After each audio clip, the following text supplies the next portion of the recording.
Welcome everyone, and welcome to paramedicine. Now this is genuinely the absolutely greatest job in the world, and it's an incredible career. You'll get to guide new life into the world, and out of it too. You'll be welcomed into strangers' homes, and into the most intimate parts of their lives, all day, every day. You work outside, you work in the water, you can work in the air, in the hot, in the cold, up on mountains or down in mines. One of my good friends was a paramedic on a simulated Mars mission as part of some aerospace research. So it's really up to you. But before we jump into doing that and having all that fun and getting paid for it, we need to learn how. And that's what the next 3 years of university are for. So the next 3 years of uni will be a lot of fun for you. And above all, I really want you to soak it all up and have a good time. We will give you all the theory that you need to do the job damn well, as well as a hefty chunk of practical experience, both in the form of labs, but also in placement in ambulances, hospitals, and GP clinics. However, it can be intense doing full-time study for years on end. And if you decide to go on and do postgraduate study, like many of us do, to end up in that big loud thing in the sky as a HEMS paramedic, or perhaps to make decisions as an executive in charge of one of these multi-billion-dollar paramedic services, or to try and create the future as a professor at a university, you might end up doing 4 years with honours, 5 years if you go into a master's. Or if your life choices are as poor as mine and you decide to become a doctor, you can do nearly a decade of full-time university alongside clinical work. So you need to be good at learning new skills. And one of the catches of university is that we straight away start giving you a long list of things to learn, a huge amount of memorization, and we test you on it. But you never get taught how to study effectively. You're left to work that out on your own. We assume that if you've come to university, you already know how to learn. However, this isn't as simple as you'd think. Now in this session, I'm going to try and teach what I've learned as a hopefully future doctorate on how to study effectively. Now this is not my field. I'm an emergency paramedic. I'm not a teaching or learning researcher. So I've done my best, and at the bottom of most of the slides, you'll find plenty of DOIs for peer-reviewed articles which I got the information from. But still, take it all with a grain of salt. So, first of all, an overview. This is what we're going to do today. First, we're going to hit on the big topics. I'm going to teach you how people learn. Second, we'll cover how to practically use that theory, what you should actually be doing each day and each week during semester. Then I'll share what I, as someone who marks assignments, want in an undergraduate level assignment. And to really drive it home, I'm going to show you a real assignment from a different university, and we as a group are going to sit down and do that assignment together. Not the whole thing, but we're going to get it going so you can see how to approach it. Now last, I'll share a shopping list of useful resources that might help you on your way. All right, so let's get to it. How do you remember what you study? This is, I suppose, the initial bad news. It takes effort. There is no way around it. Think about learning any new skill, like juggling. When you start, it'll be difficult. Now, your brain actually thrives on this difficulty. We call it desirable difficulty. Physiologically, when you learn, what you're trying to do is form novel neural pathways in your brain. Some of the earliest research on brain plasticity by Merzenich unfortunately found that neuronal changes require attention to form. Now, we now know what's actually causing this. Repetitive use of the same set of neurons stimulates your oligodendrocytes. That's the cells that produce myelin sheath. So conscious reuse of neuronal pathways literally leads to better myelination. Now, I know most of you are first-year students who are just starting anatomy and physiology, but after you finish neuroanatomy this semester and you're all up to date on oligodendrocytes and glial cells and saltatory conduction and Schwann cells and their nodes of Ranvier, this will all make perfect sense. For now, all I want you to know is that your brain uses salt to conduct electricity and that insulation leads to better conduction. To make that insulation, we need to use that pathway repeatedly. And to use that pathway repeatedly, we need to focus on that tough new pathway. The converse of this is that once something becomes easy, you've stopped learning and you're now in a consolidation phase. Think about juggling again. Once you know how to do it, it's easy and it doesn't take much effort. Many skills, like walking, you can now do unconsciously, although they were incredibly difficult when we first learned them. This is because you've now, after many years, decades of practice, myelinated those neurons to fire faster and reliably. However, when you practice this, you're not forming new synaptic connections, you're just reinforcing the old ones. So that's great for reinforcing whatever specific thing you learned. But in a paramedicine degree, we don't just learn one thing like juggling or walking. We learn thousands and thousands of things. And once we graduate, we keep learning more and we never stop learning. So we aren't interested in stopping at this point. Once it becomes easy, as well as the occasional revision to maintain that myelination, more importantly, you need to move on to the next difficult thing and create new neural pathways. Now, I've spoken about skills a few times here, like juggling and walking, because they're a really simple example. But it's the same with taking in new knowledge. Learning is a skill. So don't spend your time revising topics you already know back to front. Focus on the topics that are hard for you. All right, that's theory point one, conscious effort. So how do we know when we are doing conscious effort well? The goal of our conscious effort is what is called focused attention. And people also refer to this by similar concepts, such as flow, immersion, deep focus, deep work, or more colloquially, just being in the zone. My favourite definition of this is when you're engrossed in what you're doing to the point where you lose track of time. Have you ever read a book and suddenly looked up and it's an hour later? That is focused attention. Now, we want to teach ourselves to intentionally reach that same state when we are studying. It probably sounds crazy, but you can do it. Focused attention takes about 15 to 20 minutes to enter, and it peaks at around 45 minutes. It also doesn't last long because of the amount of mental energy it consumes, which I'll talk about later. Using this focused attention is the key to learning.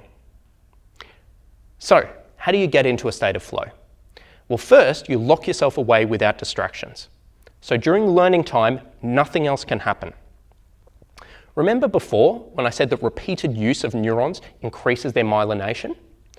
If you were distracted, you're using multiple brain circuits simultaneously and you can't isolate the one you want to reinforce. We actually have a term for this. We call it fragmentation. One study on fragmentation found that kids who live near an airport have lower intelligence. The theory here is that the constant fragmentation of their learning and development by this external noise means that they can't focus properly, so they can't learn properly. Intelligence, by the way, is largely a flexible, learnable skill. Another study found that 97.5% of people cannot multitask without losing productivity. Why is this? Well, when you quickly swap from one activity to another, your brain has a lag, which we call attention residue. So you can't briefly check your phone halfway through studying. Part of your unconscious brain will still be thinking about your phone when you start studying again. A third study found that most people work on a single task for under 12 minutes before distraction. Of those distractions, 60% were external, your friends, your phone going bing, but 40% were internal. You get fidgety, so you pick up your phone and go on the internet. So about half the battle is against yourself. Now, don't kid yourself that staying on top of your notifications or having all your devices linked up is boosting your productivity. It is doing the opposite. So we don't want distractions. However, this is really hard to do in our current hyper-connected era. A 2012 study found that workers, and study is your work for the next 3 years, remember, spend about 60% of their time on the net or messaging. None of that is focused attention. So, how do we actually do it? You want to make it as easy as possible for yourself to focus. There's some great research on this by a Nobel Prize winner, Richard Thaler, and there's actually a quote I really like from Kurt Lewin: "Behaviour is a function of a person in their environment." So the secret here is to set up your environment so that you are successful. Don't study with friends unless it's silently. Turn off your phone. Now that I'm doing my doctorate, I've actually blocked the internet on my laptop until mid-afternoon, and I leave all my devices at university overnight. That's actually true. When you sit down to study, it should be close to impossible for anything to interrupt you, including for you to interrupt yourself. A really common thing I hear students say is, "I'm just not disciplined enough. I guess I'm just lazy." This has been proven to be a myth. There is some great research by Hoffman which found that people others think are disciplined tend to do exactly the same on willpower tests. But what they're better at is changing their environment to minimize the need for willpower. So if you think someone is more disciplined than you, the odds are they aren't. They're just better at eliminating distractions. On top of that, we also know from some research in the 90s that willpower is a finite resource. Eventually everyone runs out. So you don't want to force yourself to constantly fight to ignore the phone that's sitting right next to you on the desk all day. That's a war of attrition and you're going to lose it. It is much easier to leave that phone at home. So that's the first point. We've locked ourselves away from all distractions in a good environment. Now, second, deep focus exists between boredom and stress. You need a little bit of stress to motivate you, but not so much that you overstimulate your sympathetic nervous system and freak out. This is formally called the Yerkes-Dodson law, or sometimes the Goldilocks rule, and it was discovered back in 1908.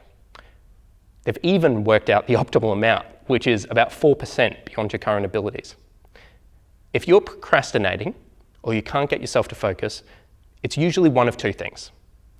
Either what you're doing is too dull, like skimming a textbook without really taking any of it in which case you need to make it harder for yourself by closing the book and trying to write out the content from memory. Challenge yourself. More commonly, it's the opposite. It's because there's too much to learn and you are overwhelmed and you've started to stress. In which case, you need to have a break, calm yourself down, do a meditation, set some small, realistic goals, and start again. Now, this focused attention will be really hard at first. Nobody enjoys expending effort. However, eventually, your deliberate practice of developing focused attention will put you in a state of flow reliably. At that point, you have effectively learned how to learn. Now, amazingly, this is actually associated with enjoyment and greater happiness in life. The basic idea there is everyone has to work, so if you train your brain or trick it to enjoy it, awesome. How long can you be in a state of focused attention? Now, we know that novices, like first-year university students, can manage around 1 hour per day. Experts can push it as far as about 4 hours per day, and that seems to be the upper limit. Researchers from Oxford University found that in a 1 hour lecture, students recalled about 80% of what is said in the first half an hour and 20% of what is said in the second half. This is actually a 2 hour lecture. So if you're sitting staring at your laptop for 12 hours straight, you're almost certainly doing worse than if you studied hard for 2 hours and took the rest of the day off. Now, what I take from that is half an hour is a long time to focus for humans. Now, anecdotally, I'm now being paid to study. This study is my full-time job. And I can get around 3 hours before I get mentally so fatigued I just can't focus anymore. At that point, and I've hit a point where I can feel it now, I stop and I go home. I don't even try to do more. Now, that might sound lazy, but it's actually what the evidence tells us works best. So despite what sounds like a pretty lean workday, the thesis I wrote using that method won a uni medal, awards at 2 international medical conferences, and a few $100,000 in funding. Now, I absolutely guarantee that if I tried to work longer days, I would have been mentally fatigued and produced lower quality research that would have done poorly. So when it comes to focus, it's about quality, not quantity. All right, the third and final point of theory, frequent breaks. After a short, sharp burst of focused attention, you will have exhausted your mental resources and willpower. Remember from before, willpower is a finite resource, and you're going to need a break to replenish them. This is actually called attention restoration theory. How do you replenish your mental energy? Breaks generally need to be quite long, perhaps as long as an hour, and recharge your energy. Now, if you're an introvert, don't spend your break with your friends. If you're an extrovert, find friends to go and get lunch with. Now, just a point here, remember, extroversion and introversion have nothing to do with whether you're shy or outgoing. It's about how you regain energy. The easiest way to think about this is, how do you feel after you've just had a big lunch with all your friends? Do you go home and collapse on the couch and zone out, which is what I do, or do you come home full of energy and ready for more? Choose how you spend your break to target how you regain energy. Our breaks also need to not be distracting themselves. One fun study on this in 2008 had participants do cognitively hard tasks with breaks. One group's break was in a noisy city centre. The other group's break was in the woodland. The woodland group performed 20% better. It took about 15 minutes of break to get that benefit. So somewhere relaxing and quiet is better, as you won't be distracted and fragmented on your actual relaxation, and you'll be able to recharge. On top of taking in a big break, add in a reward. Get yourself a coffee and a cake.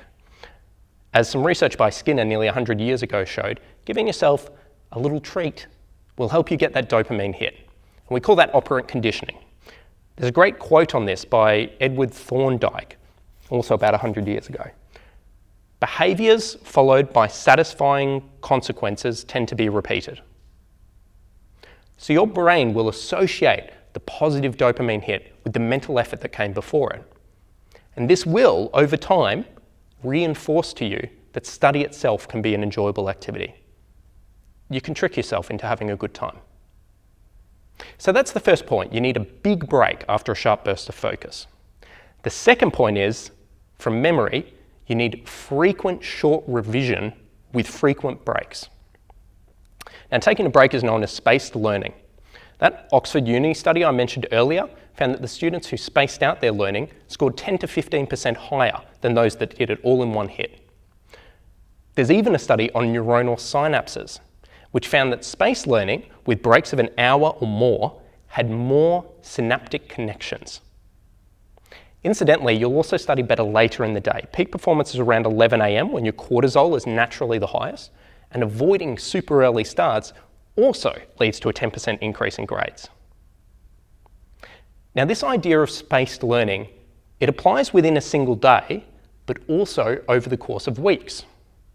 One of the early studies from about 30 years ago by Pasquale Leone, a professor of neuroscience at Harvard, on students learning Braille, found that the brain scans of those who revised on a Friday showed that they had learned less than those who revised on a Monday.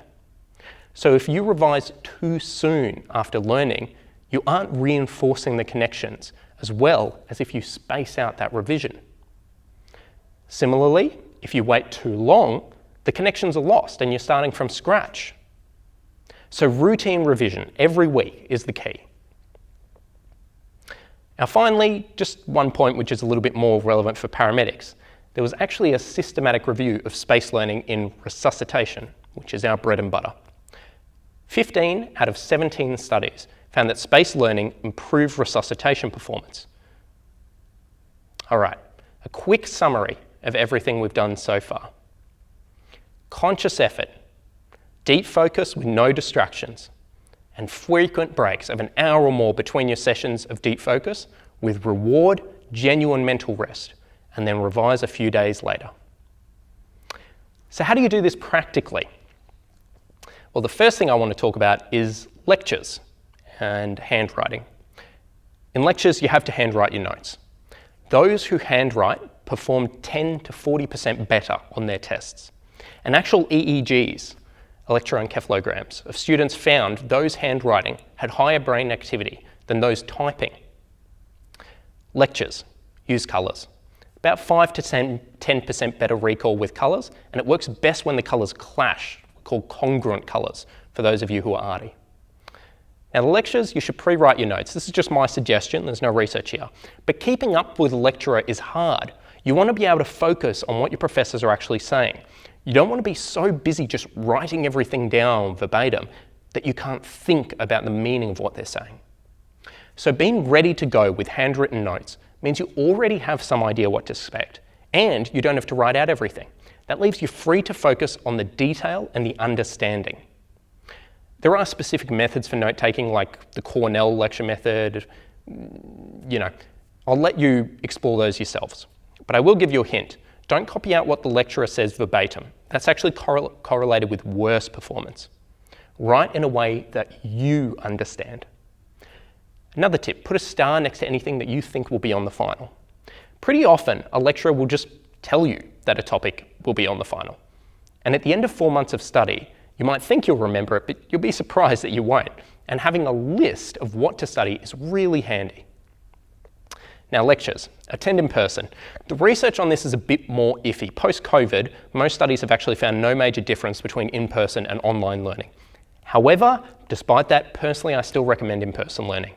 When you're in person in front of a lecture, it's really hard not to focus on the person who is standing in front of you, looking at you, talking to you. Distraction, fragmentation, becomes less likely. Next one, take a break. You've just focused for 2 hours, well beyond what humans are meant to. Your brain is going to need a break. If you try and jump straight into study immediately after a lecture, you'll be mentally fatigued and you just won't retain it.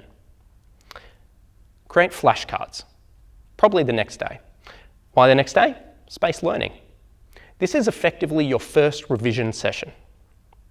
Actually, if you follow the points earlier, you'll have pre-written your notes, then attended the lecture and annotated them, and now you've made flashcards. That's 3 sets of revision within a day of the actual lectures.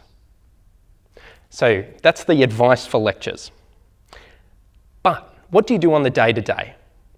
Revision. If you don't revise, at the end of week 13, you just won't remember what was covered in week 1. You just won't. Revision doesn't have to be long, but it does have to be frequent. There are 3 things that I'd recommend doing each week for weekly revision. Flashcards. Those who do flashcards score higher. The more weeks you do the flashcards for, the higher the benefit. Now, I used to do flashcards incorrectly. I'd glance at it, think of a vague kind of answer, and then flip it over and check. I found out that didn't work very well. Why didn't it work? Well, some research I found by Professor Erickson has the answer. Deliberate practice requires both focused attention, but also immediate feedback to allow improvement. I wasn't properly using either. So how do you do flashcards properly? Have a pen and paper, look at the question side of the card, handwrite a full exam-style answer in full. When you can't remember anything else and you've completely run out of things to say, flip the card over and compare the answer. If you made any mistakes, or more commonly if you just missed something, rewrite your answer in full with corrections. Now by SWOT-VAC, you'll have done your flashcards nearly 100 times, and each individual card probably 5 to 10 times. It's almost impossible to rewrite something from memory 5 to 10 times on a regular basis and not remember it. You just naturally will remember. All right, next point of weekly revision, study groups. You should form a study group, you should meet up every week, and you should take turns quizzing each other. Correct each other, test each other. So for those of you who are at the clinical rationale session, do it exactly like that. Ask each other why, relentlessly, until you can explain to the cellular level. Now, being able to explain your reasoning and justify your decisions is important, because throughout your career, you'll be repeatedly asked to do that by patients, by bystanders, by your colleagues. It's also very important for picking up on mistakes. We're all human, we all make mistakes, and when we explain our reasoning out loud to a group, it provides a safety mechanism for that error to be identified. Very important for our patients. The next point of weekly revision, peer-assisted study sessions. These stand for near-peer teaching, peer-assisted study sessions, peer-assisted learning, and peer-led team learning. They're all just fancy terms for students teaching students. Attend all of the student-led sessions. These are associated with higher grades and lower fail rates. In fact, some informal study done at a different university found that students who attended all 10 peer-assisted study sessions scored an entire GPA point higher. Now, we don't know if that's because of the kind of people who go to pass or if it was due to pass, but you get the point. Once you're a second-year student onwards, try teaching. Teach the first-year students. You will learn more by teaching than you will any other way. All right, exam revision. The first point here is to do a one-pager. So for each uni subject, you should be able to make what the astronaut Chris Hadfield calls a one-pager, which is you summarise the entire subject on a single A4 page. Now, you won't have all the detail, it won't fit, that'll be for other pages, but you should mentally have a good overview of everything you need to know on the topic and how it all fits together. Exam revision, weighting. One of the common mistakes I see students make is spend either equal time on every subject, or more commonly, they spend extra time on the subjects that are fun. Clinical subjects like cardiology tend to get a lot of attention, while those other more painful subjects like pharmacology get a bit less love. You should allocate your time according to the weighting of the exams. And that's assuming your subjects are worth the same amount, which is something you should check at the start of each semester. So the larger the percentage the exam is worth, the more time it gets, even if it isn't as interesting. I should say that this only actually applies to getting good grades, which is useful for career opportunities, getting a grad job, but it otherwise really has little to no impact on how good you are as a paramedic. All right, next thing I want to mention is CPD. Now, these next two tips are a little left of field. Once you graduate, you'll be required to do 30 hours of CPD, which stands for Continuous Professional Development, every single year to maintain your national registration as a paramedic.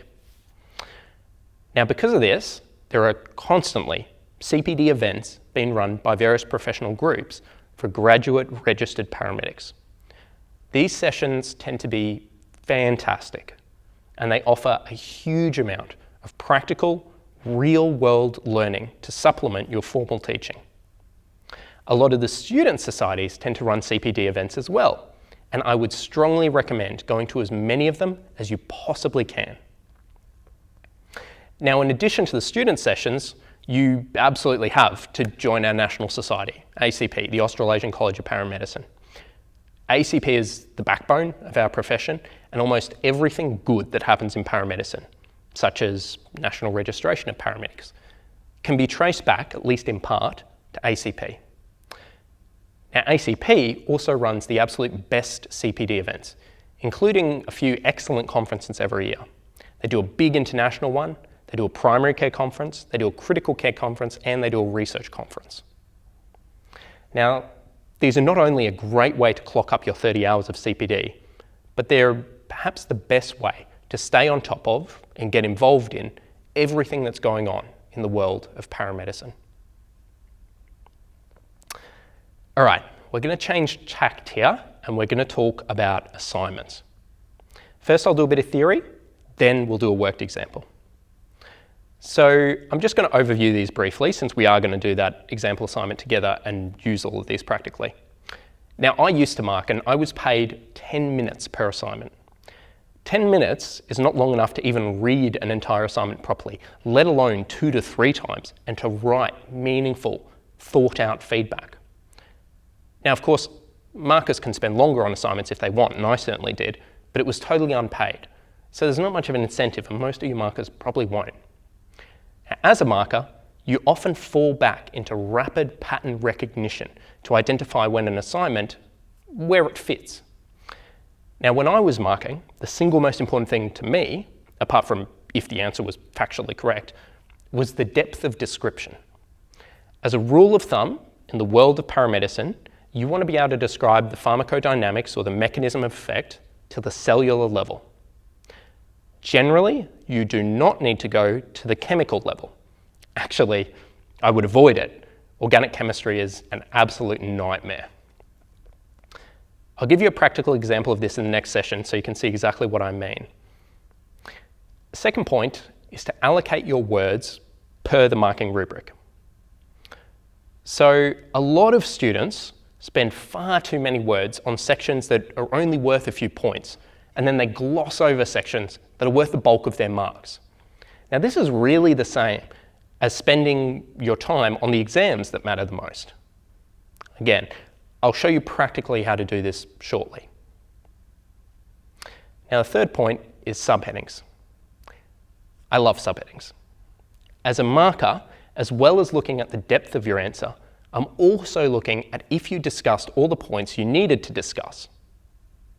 So if you have a paper and it asks you to describe the epidemiology, the etiology and the pathology of a particular disease, that's a pretty common kind of thing for a paper.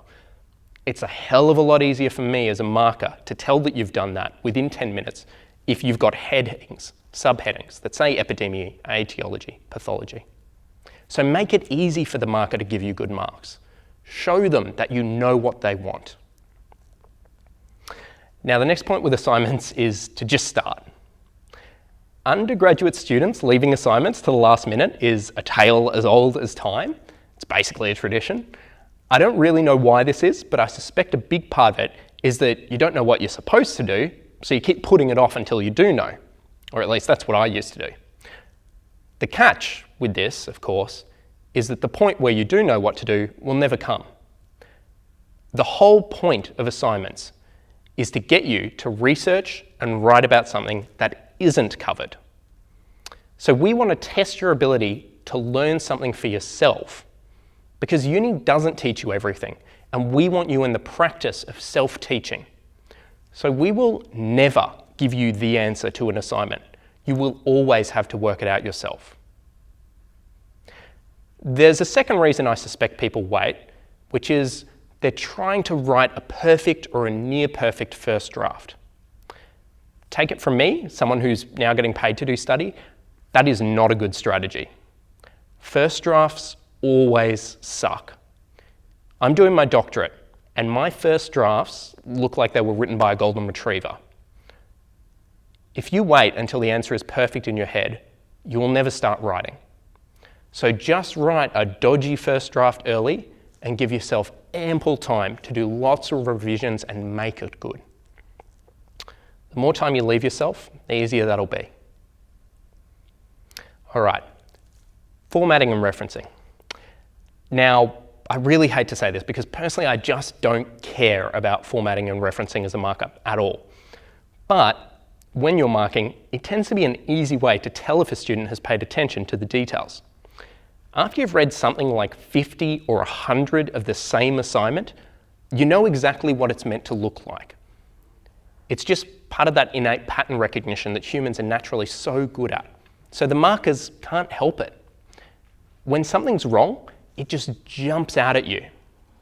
And as awful as this is, if someone has screwed up their referencing in the very first sentence, it's going to scream out at you. And as a marker, you're probably going to spend the rest of the assignment reading it with a bit of doubt in the back of your mind. I recommend using software to make it easy for you. I've tried all of them. The one that I currently use is called Mendeley, and I'll show you how to use that particular one later on, but you can use whatever you like. And speaking of referencing, as a rule of thumb, you need to reference every sentence as an undergraduate, or close to it. Even something that sounds like really basic common sense. Humans need oxygen to survive. You need to prove that. You're a uni student. We know that you aren't Professor Scott Weingart. You can't just make huge sweeping statements like you are the smartest human on earth. He is, incidentally. The exception to this is applying a fact you just mentioned the sentence before to a case scenario. So if you say humans need to survive and you have a good reference, it is okay in the next sentence to say, in this case, our patient is underwater where they can't get any oxygen, so they won't survive long. That's fine. But as a rule of thumb, reference every sentence. Next point with assignments, do it early and take a break. Now, I mentioned this before when I said that you just need to start, because you will never truly know the answer. Another little variation to that is to take a break. You know when you read something you wrote over and over and you're at the point where you can't even tell if what you wrote makes sense or is good anymore? I have that problem every day. The best way I found to combat that, apart from sharing assignments with your friends and getting feedback, which most unis is against their rule, but I'll let you work that out for yourselves, is to look at it with fresh eyes. You'll be surprised by just how bad your own writing is. Or maybe you won't. Okay, there's a bit of a summary of everything we've done so far. Now let's put it all into practice with an example assignment. We're going to do an actual assignment together now. I'll go over to my laptop and I'll show you exactly how I would start an assignment. We won't do the whole thing, that'd be really boring, but we'll do just enough to show you a good process that you can use for the next 3 to 4 years. All right, everyone. So before we jump into doing the actual assignment, I'm just going to touch on referencing. Super quick points. First thing, as a rule of thumb, your dream for a reference is a journal article, peer-reviewed journal article that's less than 5 years old. Does that exist for everything? Absolutely not. A lot of the time, particularly in first year and second year, you'll be using textbooks a lot, things that tend to go out of date, but that's okay when you're an undergraduate. As you move further up, it'll be more and more journal articles. The second point I'd say is use Google Scholar. Google Scholar is fantastic, and it's pretty much my first point of call. Next one I really recommend is UpToDate. I will actually show you UpToDate later on, but UpToDate is basically Wikipedia if it was written by a bunch of doctors for a bunch of doctors. I'll tell you a bit more about it later on. And the way to really show off to a marker is to critique your references. So don't just say, oxygen is bad for humans, and then have your reference. Say, oxygen is bad for humans. This was proven in a case study 5 years ago. However, they only had a sample size of 5. And as it's a case study, there's no blinding and no random allocation. Something like that, which shows that you've really looked beyond just face value and thought about what you're looking at. That will really score you high distinction marks. And I've already mentioned Mendeley. That's a particular one that I use. You absolutely do not have to use it. There's heaps of them out there, EndNote and a few others. I'm going to show you how to use this one today. All right, let's do an example assignment together. So we're going to do an actual assignment, and I'll show you exactly how I would start off an assignment. We won't do the whole thing because that'll be really boring, but just enough to show you a good process that you can use for the next 3 to 4 years. So the very first thing you're going to do is start up with your unit outline. And this is a real unit outline from a different university. Thank you to them for donating this. Now, I've tried to redact anything that could be used to identify it. If you see something, just don't pay attention to it. Now remember, we aren't looking for details here. We just want the general process of how to approach an assignment. So don't get too caught up on the nitty-gritty. So if we scroll down, here is the assignment section.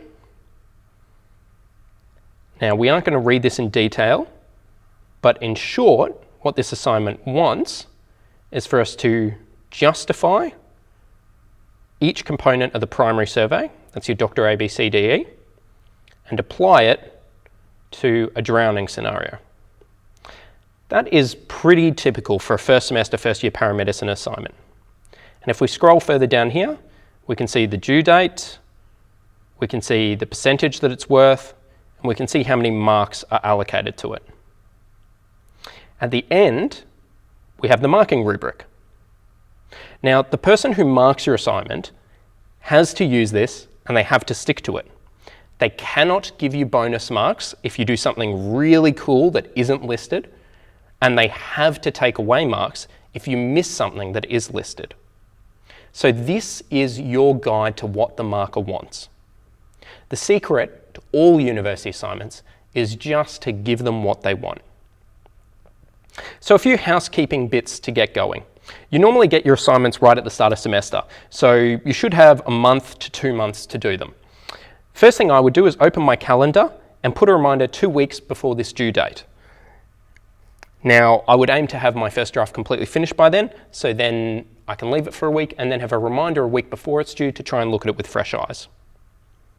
Second thing I would do is look at the weighting. This one's worth 40% and make sure that I allocate my time appropriately. So I'm going to spend twice as long on this assignment as one that's only worth 20%. And I'll spend half as long on this one as one that's worth 80%. Now the next thing we want to do is to just start writing. Now this bit can be really scary. If you're in your first week of your first year of university and you've never heard of the primary survey and never done a university assignment before, where do you start? Well, the secret here, as I said before, is don't overthink it. For starters, we're going to open a blank Word document. Now we're going to add in a heading and subheadings. So I don't know what this medicine. So we'll have a heading, and then we're going to have various subheadings. Actually, we'll have introduction. Now it's on the primary survey, so I'm just going to go right ahead and assume that our subheadings will be something like airway, breathing, circulation,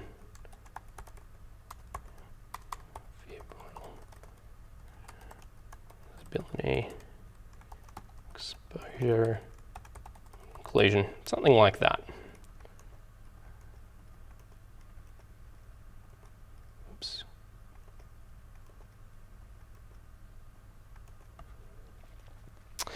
Now, we're going to actually quickly check our subheadings against the marking rubric, because remember, the marking rubric tells us exactly what they want. So we can see in this marking rubric, we've got one section on the focus, structure, style, clarity, and that includes introduction, gives a clear statement of the paper focus, body, and conclusion. So they want an introduction, obviously you need your body, and a conclusion in this one. So we've already got our introduction, our conclusion, that's great. We can also see over here that all of that is worth 5 marks altogether. So at most you're getting 2.5 marks for your introduction, 2.5 for your conclusion. You can also see here they've got uses clear formal writing, blah, blah, blah, blah, blah. Nothing you actually write, none of your content contributes to that. That's more of just an overall thing. Here they have a content subheading, and these are going to be our actual subheadings. So danger, we've already got. Response, airway, oh, I left out danger and response, didn't I? There you go. Perfect, perfect example of why you would want to check this. Danger, response, airway, breathing, circulation, defibrillation. They haven't got disability, so let's get rid of that. Remember, just give them what they want. So they don't have exposure, but they do have primary survey adjuncts, i.e. hemorrhage check, C-spine check, immobilization, disability, exposure. Okay, so we're going to give them exactly what they want. Primary survey adjuncts, and then we're going to have subheadings for hemorrhage, C-spine, disability, exposure. Spine, disability, exposure. And each of those will be a different subheading. Again, this is making sure that we know that we're giving them exactly what they want and that they can see really clearly at first glance that we've hit all the points they want. Then they've got one down here called Overall Management Plan, a precise and exhaustive discussion illustrating. This one's really tricky. I'm not sure if this is meant to be a separate subheading of itself or if it just refers to all of the other subheadings covering what the appropriate management plan would be. In this case, I'm going to probably assume it's the latter and they don't actually want a subheading that says management plan. But that's the kind of thing where I would ask a lecturer. I'd send them an email and say, hey, are you actually wanting a management plan section or is that just built into all of the rest of it? And then there's referencing and resources, 10 marks to make sure that your citations are correct. So again, nothing we're actually going to do here. And that's just built into the way we're going to write the assignment. So now word count allocation is the next thing we're going to want to do. So we have, how many words in total? 1,500. How many of those marks that we've got we'll use words to get them? Well, the 5 marks for the introduction and the conclusion definitely does. Then we've got all of these content sections. So 10, 20, 30, 40, 50, 60, 70. I'm going to leave that one off for now and definitely not for that one. So 75 marks, 1,500 words divided by 75 marks. is 20 words per mark. So you have 20 words to spend on each mark. Now, if your introduction is 2.5 words, that means you have 2.5 marks. That means you have 50 words for your introduction, 50 words for your conclusion, and then each of these were 10 marks. So these are each going to be 200 words. Does that make sense? Oops. Now, the primary survey adjuncts is going to be 200 words for lot. There's 4 subheadings. So again, we're going to go 50 words for each of them.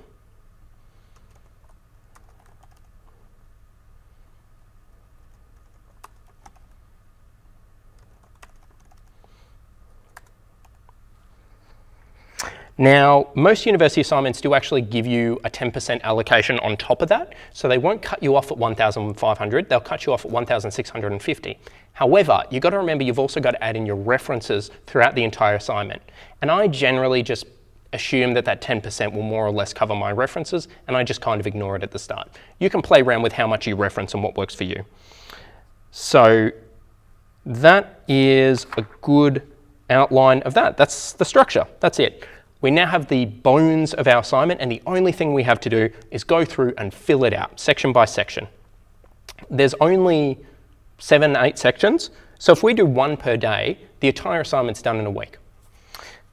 Now, the next thing to do is just to start, like I said before. So I'm not going to do the entire thing here, that'll take a little bit long and be super boring for all of you, but we will pick one topic, and actually I'll do a couple. I'll do the introduction, because I have a standard approach to introductions, which might be handy. We'll do airway, say, and then we'll do a conclusion section. So introduction, a lot of people write introductions last. I normally write them first myself. I use a 3-step approach. So the first step is to have a big, broad introduction to the overall topic. So here, some statistics on cardiac arrest or drowning would be good. Where do you get those statistics? Well, remember what we said before, start with Google Scholar, and we're going to aim for Scholar journal articles 5 years or less. So let's go, this will be something I'll have looked up before. So let's go out of hospital cardiac arrest, Australia. Let's go since 2020. Areas of Australia, long-term outcomes, the epidemiology of out-of-hospital cardiac arrest in Australia and New Zealand. Perfect. From the Journal Resuscitation, really good journal, from 2022. Fantastic. That's absolutely perfect. So let's open this one up and have a bit of a squiz. Now we've got the abstract. We'll briefly skim that. And 31,778 out-of-hospital cardiac arrest for 2019. That seems like a really good starting place to me. There were 31,000, oh, I've forgotten the number already. 778 out of hospital cardiac arrests, and we're going to use that acronym for sure throughout this assignment, so let's pop that in there now. In Australia and New Zealand in 2019. Now we need to reference that, right? We can't just make that up, we have to prove that we got it from somewhere. And this is where Mendeley, that program, came in. So how do you cite something in Mendeley? This little thing down here, the DOI, that stands for Digital Object Identifier. There's one of these assigned to every journal article that exists. All you need to do is copy it and then go up here to add new. Sorry, top of my screen's getting cut off, but it just says add new. Add manually, pop in the DOI, let it search. It will fill out all of the fields for you, so you don't have to type out the apparently 500,000 authors on that paper. You just click add down the bottom, and there it is. Now all we do is go to our journal article, go to references, go to Mendeley. I'll just have to update it because I've only just put that new one in. Give it a minute to talk to itself over the internet, and there it is. So then, right here, we are just going to click that, and down the bottom, we're going to click insert. And there's that citation. Now, we can change the citation settings. So right now this is Vancouver. I have my own personal version of Vancouver, which I like a little bit better, so I'm going to change that. I just think that's easy to read. A lot of unis will make you use APA or whatever. You can pick whatever style, and there's a bunch more you can download. Then, at the end, you'll need your reference list. So you'll just bring Mendeley up, select the reference where you want your references to go, and you're going to go to these little dots, insert bibliography. You sure you want to insert it? Yes, and there it is. Your entire reference is done for you. And if you realize, oh no, I did Matt's Vancouver style, but the uni wanted me to do APA. You can click APA, update, and it will automatically change both the reference down there and the thing at the top there, which is just so unbelievably useful. And that's it. That's how you do citations with Mendeley. So there's a good opening first sentence. Whoops, sorry, I keep doing that. I'm in the habit of hitting Command S and just saving my assignments constantly. So we've got that, which is really useful. So we know how many people there are. Got a few stats here. Oh, here we go. 13% survive to hospital discharge. We have a thing called neurologically intact 30-day survival. You'll learn about that later on. It's just one of our more meaningful outcomes. This looks like a great stat to toss in, of which only 13% made neurologically intact 30-day survival.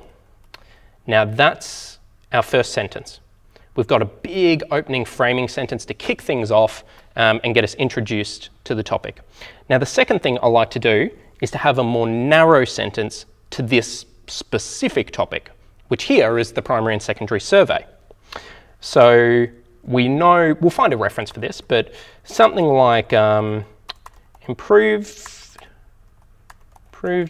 survival rates is strongly correlated with early high performance chain of survival application. Therefore, having a structured approach to out-of-hospital cardiac arrest is essential to maximizing outcomes. Something like that. Again, we're going to need a reference here. Where do we get that reference? We're going to jump over here. We're going to have a little search around. We're going to see what we can find. You know, I'm not going to stress too much about it here because I've already shown you how to do it. But you would go through a search for all this stuff and see what matters. In fact, you know, they probably even reference something in this article. Within articles is a really good place to find references for other articles as well. So early, nothing on early, CPR, well CPR, they're definitely going to have that, aren't they? Mentioned CPR a bunch of different times. Bystander CPR, bystander CPR. Just briefly looking.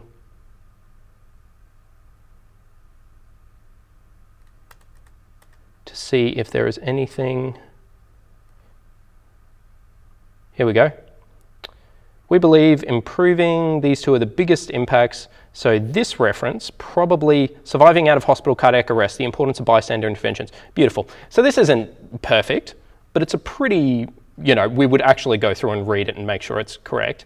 But again, for now, we'll just chuck it in. Copy the DOI. All gets filled in for you. Hit add, jump back to our assignment, go into references, open up Mendeley, update the library, give it a moment to think. Select the area where you want it to be. Go to references, click your new reference, click insert. Your reference is there. And it's in your reference list. Done. How easy is that? So that's a pretty good start. And then the third sentence, which I really like to do for my introductions, is to state what you will do. I will warn you, some markers hate this. I love it. I continue to do it anyway. I personally really like it. This essay will, whatever you're going to do, apply and justify the primary survey to the case study provided using the mnemonic Dr. ABCD, CD, and then I don't really know how to refer to what they've called adjuncts. Maybe we'll just put a plus for now. We'll think of something clever later on. As a Framing device. Perfect. Oh, I hit Control S again. There you go. A short, sharp introduction. Let's see, that is 70 words. It needs to only be 50. So we'll leave it for now and we'll look at cutting 20 words out of that down the track. Easy. That's how you do introductions. All right, let's jump on and do another section. We'll just tick airway. Danger and response are kind of boring. Now, remember, this assignment wants us to firstly justify each component of the primary survey and then to apply it to the scenario that they've provided. So why do we check the airway? A basic answer would be something like, you know, having a clear airway allows oxygen and carbon dioxide to be exchanged. That answer will get you a credit. You will pass. No one's failing that. It's fine. There's nothing wrong with it. But it's not particularly deep. We certainly don't understand to the cellular level why we're going to do it. We haven't got any references at the moment. So let's think back to our assignment tips. We want to go deeper to the cellular level. So you probably need to start off by explaining why cells need ventilation. For aerobic metabolism to occur, tissues require both glucose and oxygen. They also require other nutrients, but we're not going to worry about that for now. So why do they need it constantly? Well, while glucose can be stored hepatically, oxygen cannot. And you therefore need a continuous supply. And a continuous supply for survival. And then we might link it back to what happens when you don't have it. Hypoxia leads to unconsciousness within 10 to 15 seconds, neurological infarction within 4 to 6 minutes, and mortality within minutes after that. And then again, we're going to need a couple of references for that. Now, again, I'm able to write all this fairly quickly because I've finished first year, so I know why people need oxygen. If this is your first time doing this, you're actually going to have to do a little bit of research. You're going to have to Google it, you're going to have to look up Wikipedia, you're going to have to look up Life in the Fast Lane and UpToDate, and I'm going to show you all those resources later on. So for now, let's just pretend that you know what you're trying to write, and it's the actual writing process. So we've got a good introduction as to why we need a patent airway. So now we need to link it back to our actual patient. So for oxygen to reach the pulmonary capillaries and diffuse into the blood, which we call external respiration, not to be confused with internal respiration, which happens at the cells. The patient requires both a patent airway and active ventilation. Great. Look, that is, and again, we'll need another reference there. That is a really good start. That is, in fact, if you didn't change a word of that and just found some references, if I was a marker, I'd probably get that a distinction straight off the bat. I don't think it's quite sharp enough for a high distinction, but it's good. Now, you would then add in something. So that's our justification. That's why we need the airway components. Now we need to actually link it back to our patient. And I'll probably do this as a separate paragraph, and I haven't even read the scenario above. We vaguely know that it's a drowning scenario. We're not going to stress too much about that, but we'll put in something. Therefore, for the primary survey, it is initially essential to check for patency. Whoops, my spelling's all over the shop. Patency via, let's say, visual inspection, and if obstructed, consider laryngoscopy with removal of liquids. How do we do that? Via suctioning with a decanto or Catheter. Probably put in a Yanker as well, but that's all right. Or solids with McGill's forceps, etc., etc., etc. And then you're going to link it back to your patient.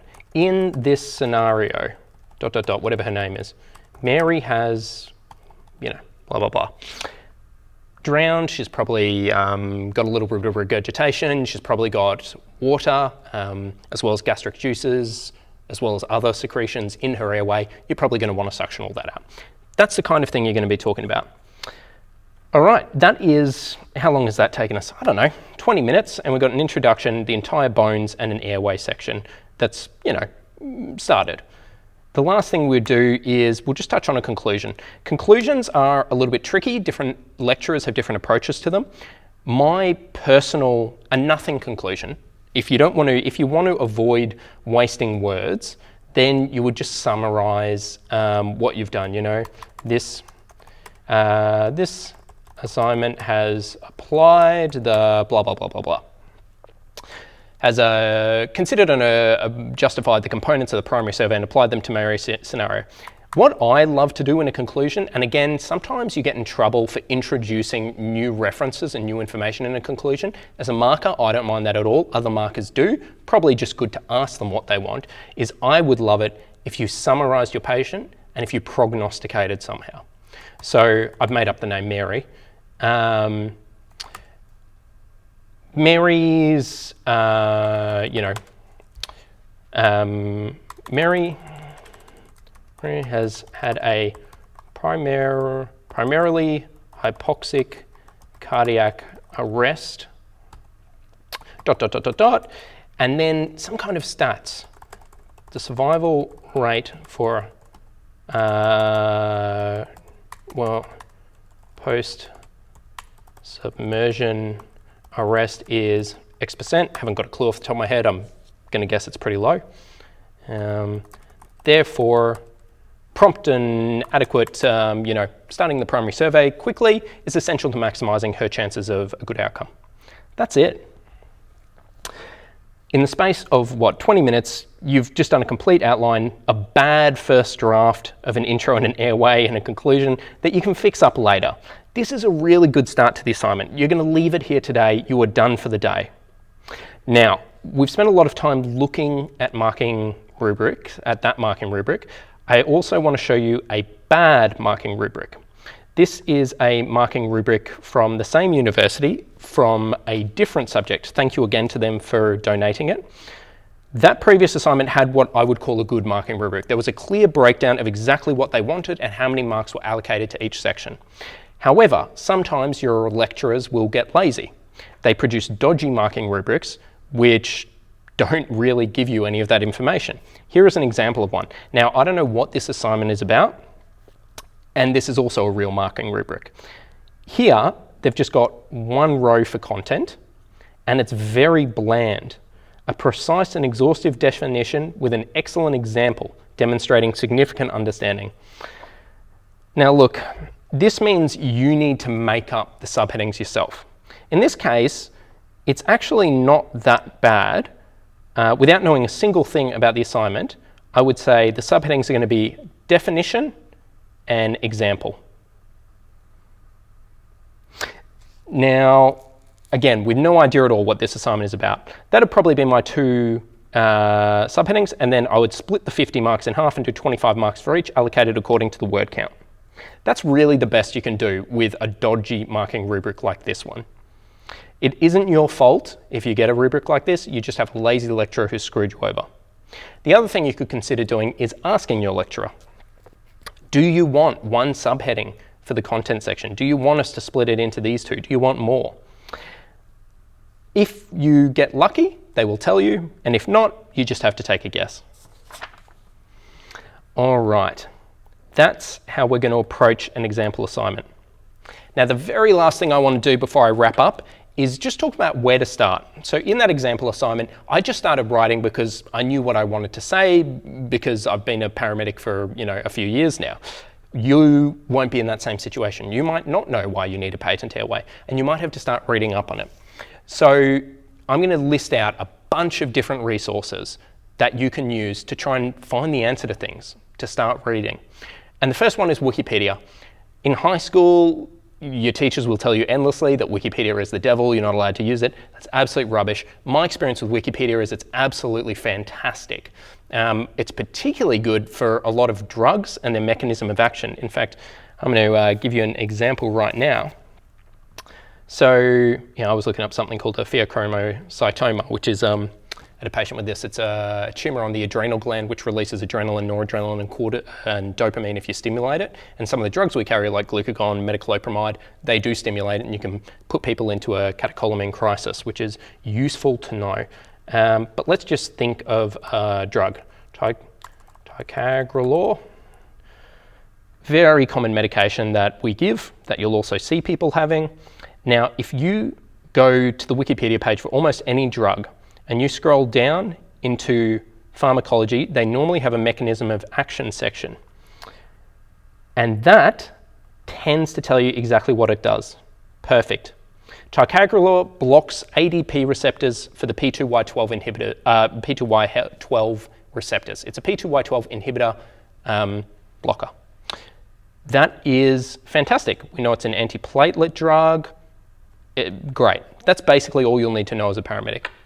So Wikipedia is a really good place to start. The next one I go to after Wikipedia is Life in the Fast Lane. This is a website run by a bunch of consultant doctors, and they have really short, dot point, plain English summaries of what you need to know about particular conditions. So again, for the pheochromocytoma one, this was written a few years ago, and it was written by whoever this guy is, who's an intensive care consultant down in Melbourne.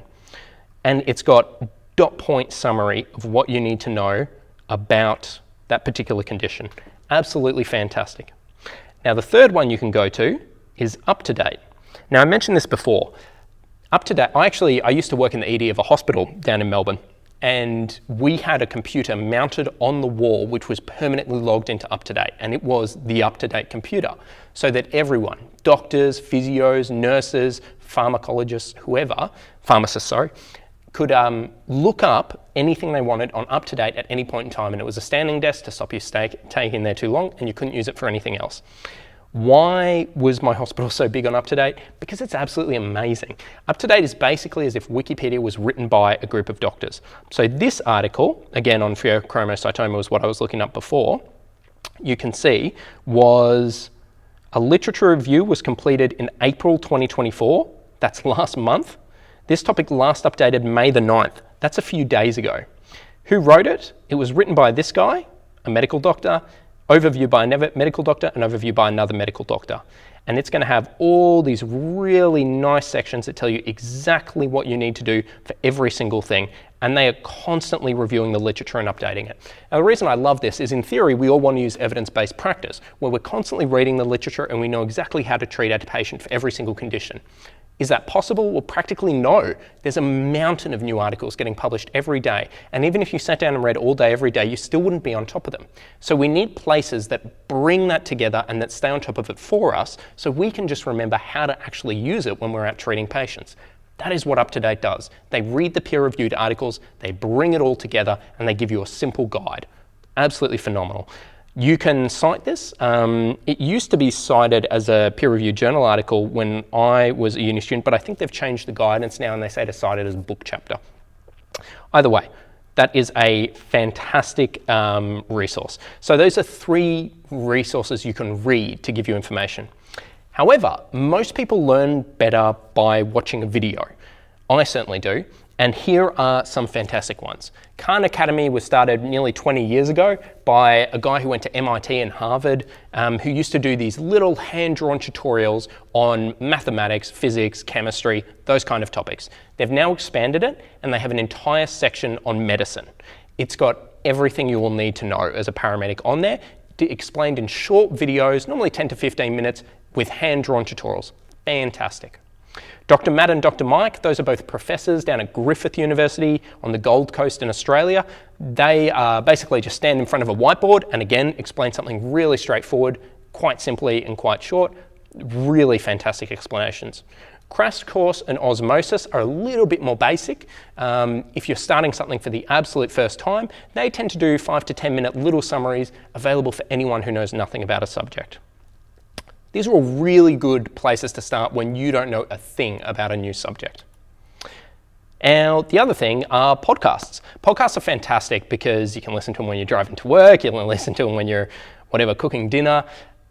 Again, there's some phenomenal ones out there. So the Resus Room is, in my opinion, probably the best. And that's run jointly by a doctor, a nurse and a paramedic in the United Kingdom, where they both review papers every month. They look at 3 different papers and they put out summaries of different topics like how to manage anaphylaxis. And that's been going for, I think, a bit shy of 10 years now, and it's absolutely phenomenal. All free, all open access. Dr. Matt and Dr. Mike also do podcasts. They're also fantastic. EMCrit is run by a professor of medicine called Scott Weingart, who's insane. And he's actually an ED consultant. He was an intensive care consultant whose mission in life is to bring the intensive care into the emergency department, or that's his little bio anyway. It's fairly heavy content. It tends to be above the level that you want as a paramedic because it's discussing all the real nitty-gritty of in-hospital treatment. But I absolutely love listening to it because it certainly covers off what's really important for us to do as paramedics, and it helps you understand what the pathway for that patient's going to be when they get into hospital. Those are quite long, an hour each. IBCC, that's the Internet Book of Critical Care. It's actually linked with EMCrit. That's another professor of intensive care who's formerly a pulmonologist who does topics also. MCHD is a paramedic EMS service in the United States. They do fun little podcasts with their medical director where they talk about how they would manage particular topics. Free Radicals is dead now, but that was previously a podcast run by a group of paramedics in Queensland in Australia, where they were all critical care paramedics, intensive care paramedics, and they would talk across how they would manage particular conditions. Really practical, really straightforward, really common sense and logical. Shift Extension is the new version of Free Radicals. Full disclosure, I've been a guest on that one a couple of times. We'll see how long it goes for. You can have a listen to that if you want. CAA, I think, has been shut down, unfortunately. That was the Council of Ambulance Authorities. They only put out something like 2 episodes, but the 2 they put out were phenomenal. High-performance CPR and stuff like that. Clinical Conversations is Ambulance Victoria's official podcast. Really good. They do episodes really rarely, like 1 every 6 months. There's only 7 or 8 of them out, but they're really good, and they're normally a conversation with the medical director. EDJam, I've heard about, but I haven't listened to myself. BMJ, the British Medical Journal, put out a best practice podcast. The Australasian College of Paramedicine has several podcasts. They also have a student paramedic podcast, which would be focused directly for all of you. Monash have a podcast in which they summarise their research. There's one called Zero to Finals, in which a med student in the United Kingdom does 2 to 3 minute super short little podcast episodes where he summarises what you need to know for a medical condition for your finals. It's great. And Humorous Hacks is another doctor one, another group of student doctors studying medicine, summarise particular conditions and fun little mnemonics, little tricks, little things that they help remember. Now, the last thing I want to talk about is a few random but useful sites. So, the Canadian Pre-Hospital Evidence-Based Practice. Evidence-Based Practice, PP, I think is what it's called. There it is. EMS Pre-Hospital Evidence-Based Practice. Now, this is run out of Dalhousie University. I don't know how to say that properly, apologies. This is really good for finding evidence on a particular topic. So you can jump into the database. There are all your different topics. Acute pain, analgesia, great. Let's open that one up.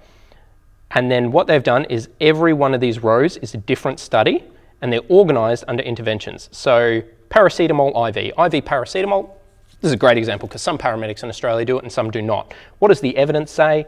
Well, they've put in the level of evidence, whether it was good, bad, or in the middle. They've briefly summarised the article and they've given you the link to it. Phenomenal, really good. It's normally kept reasonably up to date. Last audited March 25th, 2024. Fantastic. That's really fantastic little website to have. Now, Black Book and the Calgary Guide are both summaries of pathology. Black Book, medicine. Whoops, back book, black book medicine. There we go. Both of these are flowcharts of medical pathologies. So particularly when you're a student, you need to learn the flowchart of lots of different pathologies, and this is really useful for that. So I'm just going to grab one at random just so you can get an example of what it looks like. But let's say hemoptysis, so that's coughing up blood or something which is a little bit bloody. Here is the flowchart of how they would do it. Now this is written by a bunch of student doctors and overseen by an actual doctor, so it tends to be pretty good. The other one is the Calgary Guide, which I personally prefer a little bit, maybe because it's more colourful. And this one is fundamentally the pretty much the same thing. It just tends to be a little bit more detailed. Costochondritis, great. That's an inflammation of the cartilage that links your ribs to your sternum. Very common in some middle-aged people and can really mimic an acute myocardial infarction. There is a nice little summary. Pathogenesis and clinical findings, what's happening and how it manifests. Great flowchart of the summary of a subject. And the very last one I'll show you is the Clinical Guideline Manifesto. Now, complete disclosure, I wrote this, so I'm obviously quite biased. This was published in a magazine called The Shift Extension. I did this with a group of about 40 friends a couple of years ago, and we've got a little bit of discussion about guidelines and how they work in Australia, but what you really want is these tables. So for different guidelines, we have done a table which summarises all the 10 services in Australia and New Zealand on the left-hand column, all of the different treatments that are offered, so everything from aspirin to ticagrelor to GTN to rapid sequence induction and intubation, and then we've put little ticks next to who does what. A green tick means every paramedic does it. A blue box with ICP means it's limited to the critical care or intensive care paramedics. A yellow box is the community or extended care paramedics, and a red box is specialists, which most of the time refers to helicopter emergency medical services. Now this is pretty much immediately goes out of date because these services are continually changing their guidelines, but it's pretty useful to grab an idea of all the things that are possible, rather than just memorizing your service's local guidelines. All right, now the very last thing I'll pop up there is if you're interested in the stuff I spoke about right at the start, how to actually learn something. These are some really fun, interactive, non-technical books written for the general audience, which I absolutely love. Every single one of them is written by a professor or an associate professor, and they're all great. Thinking Fast and Slow is probably the best book I've read in my entire life, and a lot of what I've spoke about today was pulled from deep work. All right, let's briefly summarize it. So, how do you remember what you study? It takes conscious effort. With that conscious effort, you're doing focused attention, and you're going to have frequent breaks for that spaced learning. When you go to a lecture, you're going to handwrite your notes, use lots of sharp contrasting colours. You'll have pre-written those notes, you'll go in person, you'll annotate the notes you've pre-written, then you'll take a good break afterwards and then create flashcards the next day. For your assignments, you're going to write an answer down to the cellular level. You'll allocate your words according to the marking rubric so that you spend the right amount of time on the right topic. You're just going to start nice and early and fast. You're going to use lots of subheadings, both for yourself and for your marker. You're going to do all your formatting and references nice and easily using a computer program, Mendeley if you want, or another one. You're going to reference every sentence, and you're going to do it really early and then take a break and look at it with fresh eyes. All right, above all, I really hope you enjoy the next 3 years of university, and please just soak it up and enjoy it. It's an amazing career. You're going to have a great time when you're out on the road, but that doesn't mean you can't enjoy yourself while you're at uni as well.